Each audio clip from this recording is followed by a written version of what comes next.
Водопад Тобот. Мощный поток, конечно. Какие тут обрывы.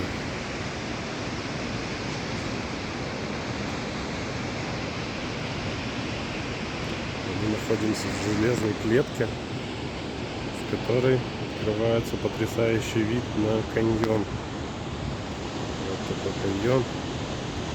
И речка внизу течет из этого водопада.